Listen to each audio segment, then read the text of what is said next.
be flexible. Okay. All right, we're going to start. There's a couple of general information. So today I'm interviewing Catherine Sindelar. Correct. Is that right? Okay, great. For an elementary position with the Rittner School District. Today is May 17th. My name is Ken Rumpus. Is all the information in your application current and up to date as far as you know? Yes, sir. Great. Can you tell me what degrees you currently have? I'm currently holding an elementary degree, certified 1st through 6th grade. And I also have a substitute certificate, K through 12. Outside of your current work in the Riverview Gardens School District, can you just briefly tell me a little bit about your experience working with children? Absolutely. I've been working with children since 2010. Whenever I graduated high school, I went to Mizzou for 1 year, and I worked with the Jump Start program, where I was able to tutor preschool students and help them with phonemic awareness, as well as with reading strategies and skills. From there, I transferred to Lindenwood University, where I got employed with the Little Gym of St. Charles County, and I was able and privileged enough to teach gymnastics curriculum to students from 6 months all the way until 12 years old. And then whenever I graduated from Lindenwood, I was a paraeducator with the Francis Howell School District, 4th grade at Henderson Elementary. And then I've been privileged enough to work for the Riverview Gardens School District for the past 2 years as a 4th grade teacher at Gibson Elementary. Great, thank you.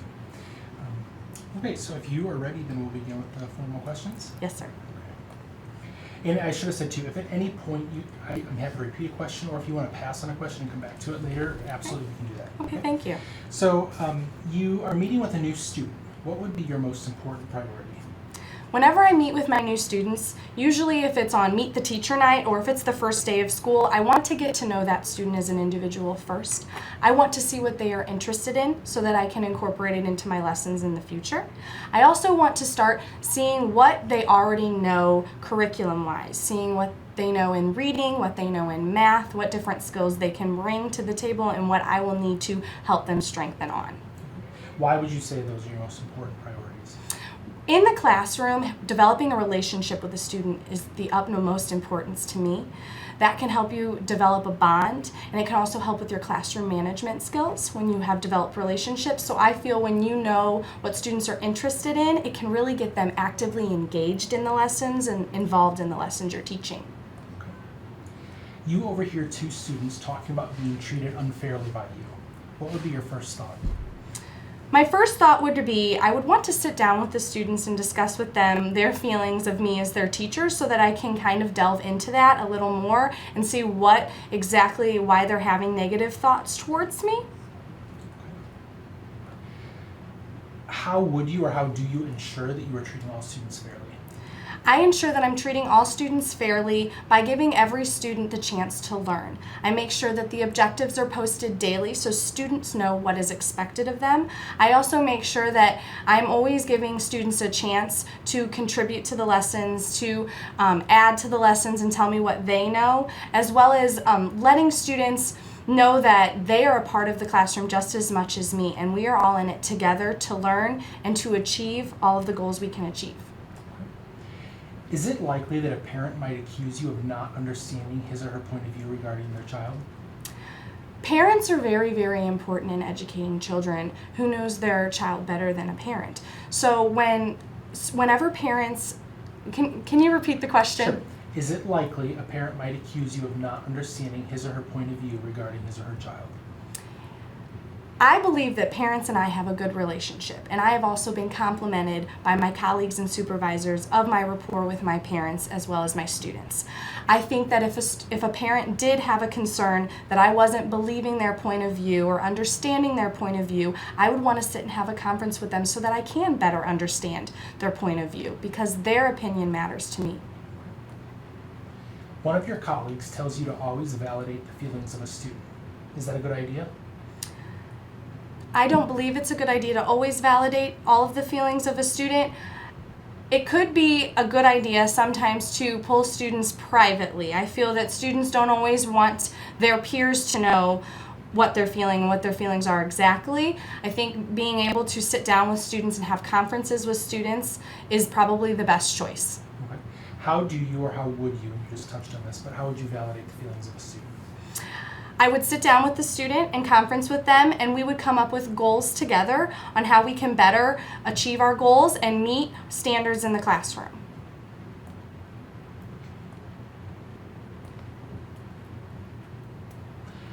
A student teacher is teaching your class and has a wonderful idea to make the class more interesting. However, you are concerned that the idea will affect the amount of content to be covered. Could that be a real situation? Absolutely. How would you handle that situation? I would sit down with the student teacher and we would discuss avenues that we could take. I obviously would love for her to be, or him, to be able to contribute and do the lesson that they want to teach to the class, but we could come up with ways to incorporate more content into the lesson so that it can be more effective to the children.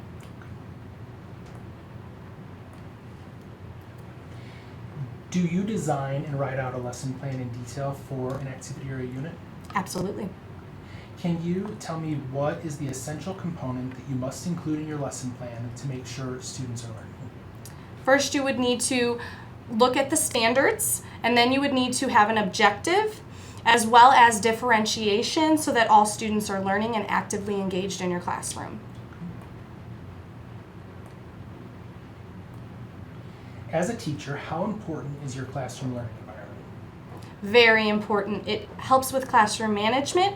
It also helps the students feel comfortable and safe, and that it's a place that they can come and learn and be themselves and take risks and not be afraid to do so. Okay. When you are organizing the environment, what would you be sure to accentuate? I would be sure to accentuate respect, tolerance, empathy, as well as routine and procedure.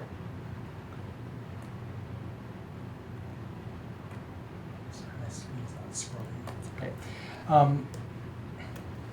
Your team of teachers is having a serious discussion about the issue of teaching specific facts or applied learning to students. Would you participate in that discussion? Yes, I believe collaboratively working with your peers and as well as with your colleagues is very, very important and vital. Okay. What would be your input regarding that issue, specific facts or applied learning? I would input anything that I felt was in the best interest of our students that we are teaching. So tell me about that. What do you think is in the best interest regarding that issue?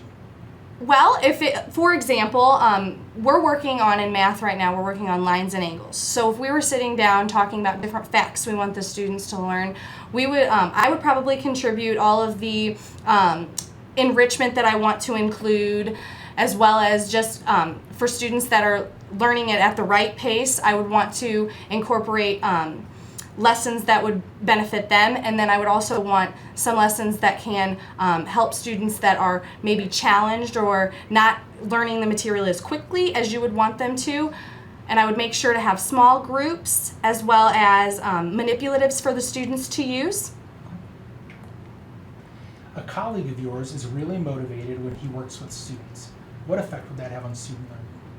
Would have a positive effect on student learning. Okay. What do you do each day for yourself so that you stay mentally motivated to work with students?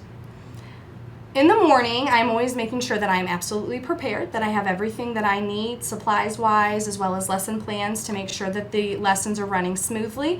I also make sure to always smile and have a positive attitude with my students and give them compliments when they are succeeding, as well as giving them reminders that, hey, we need to stay on task and we need to make sure that we are goal-driven.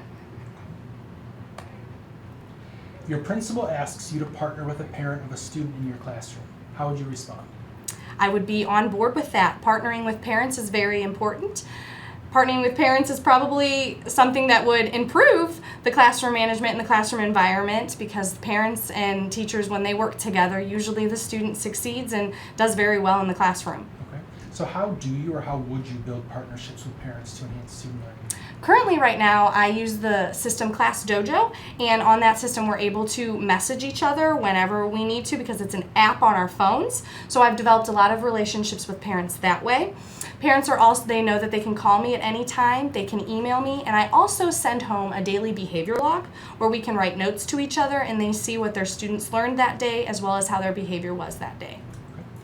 Your team members are discussing the principal's expectation to meet the unique learning needs of all culturally diverse students. Would you support your principal's expectation? Yes, cultural diversity is very important.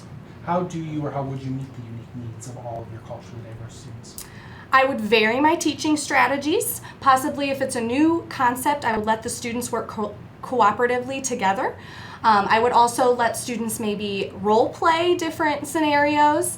I would partner with parents and get parents involved in their learning. not always just having parents know what the students are learning, but getting them to be actively involved in their child's learning and interested in what their child is learning every day. I also make sure that I let the students be a part of the decision making in the classroom, and I also just learn about what the students, the way they learn best. Sometimes that's just by asking parents how they show their student to do the skills at home. It's also sending skills home that I'm teaching in the classroom so parents can pick up on that as well. How do you or would you want most students to describe you to their friends? I would want them to say that Miss Sindelar is a very fair and kind teacher, that she cares about me and she helps me learn everything that I need to learn to be a well-rounded individual. I would want them to say that she has given me the confidence to be the best that I can be, and she's given me confidence and skills that I used to struggle in. Why do you want your students to describe you that way? Because students need to know that I am there to help them succeed, and I'm there to help them be the absolute best student that they can be. And I want students to know that they don't have to be afraid in my classroom that they might get an answer wrong, that it's all about discovery and it's all about inquiry. And sometimes failure can lead to success. We have to reflect upon what we've done wrong to see how we can do it better the next time. A student believes that you are not fair in grading her last exam. What would you do? I would sit down with the student and have her explain to me what part of the exam she didn't think I was being fair on, and then we would sit down and discuss the different rubric that I used to grade her assignment, or I might show her where she went wrong or ask her, where do you think you did this problem wrong? From what we've learned in class, what can you remember? What are the steps that we can take to solve this problem? Why would you respond in that manner? I want students to be problem solvers and self-directed learners. I don't want to have to always give the students the answers. I kind of want them to be independent in that kind of sense. Could two students engaged in a conversation respond disrespectfully to each other? Absolutely. Okay. If you overheard that conversation, what actions would you take? I would pull the students aside separately so that I could talk with each student and ask them what exactly was happening in that situation, and then we would sit down together and we would come up with a goal and a plan on how we can treat each other equally and respectfully in the classroom. Okay. Many teachers want to have a celebration for a colleague who has won a National Teacher Award. Some apathetic teachers are resisting the idea. Does this sound like a real situation? Yes. Okay. What actions would you take? I would try to get the teachers that were feeling apathetic to encourage and support our other colleague, because we are all working together as a team for the betterment of the students, and I would want them to congratulate their colleague because that colleague works just as hard as all of us, and you never know, the next year you might get that award, and you wouldn't want somebody to feel negative about that. Okay. A student is not achieving in your class. You believe the student has a lot of talent. Could that occur in your classroom? Yes. What actions would you take to bring about a change in the student's performance? I would sit down with the student first and I would express my concerns, because sometimes there are things that are happening outside of the classroom that you might not know that are affecting the child's achievement. I would also try to get the child actively involved, trying to bring their interests into the lesson. Could you repeat the question one more time? What actions would you take to bring about a change in the student's performance? I would also make sure to do frequent check-ins with the student during the day to make sure that they're staying on task and they know that I'm caring and that I'm focusing on them and trying to help them bring that achievement back up. As a cooperating teacher, would you seek feedback from your student teacher to enhance student learning? Absolutely. What strategies would you use to collect such information from your student teacher? I could give her a survey. I also could just talk with her, and I believe that professional development is vital as my future growth as a teacher, and we have to model that we are lifelong learners for our students as well. Could a colleague's teaching style be way too student-centered? I don't believe so. A close colleague of yours tells you that your teaching style is way too student-centered. What would you say to your colleague? I would ask them to give me a specific example, because I don't believe that you can be too student-centered. Students are at the heart of all of my decisions. The proposed curriculum guide requires you to spend more time with students on classroom learning and less time on real-world applications. Is that a good idea? I think there needs to be a good balance between the two because real world application is what can get students engaged when they see how it's going to apply to them whenever they're not in the classroom and they know that it's actually going to be useful to them. Okay. What would you say to your principal in that situation? I would tell my principal that I would encourage her to come in and watch some of my lessons so that she can see how actively engaged the students are. And I would also let her know that all of the lessons that I am teaching are going to be vital for my students to be successful in the real world. One of your colleagues believes every student in his or her classroom can be motivated to learn. Is that realistic? Yes. How do you or how would you get all students to learn? By developing a very strong relationship with the student, as well as meeting the student where they are academically and giving them the resources that they need to be successful. It might be pulling them in a small group to work with them. You might have to call their parent and ask if you can do before or after school help. It's whatever the student needs. Your school has an initiative to partner on a project with a business person in your community. How would you respond? I think that would be a wonderful idea to get the community involved. Okay. How would you connect this partnering to student learning? I would connect that to student learning by stating why it's connected to the student learning, as well as I would get the students to ask a lot of questions and I would get them out into the community involved.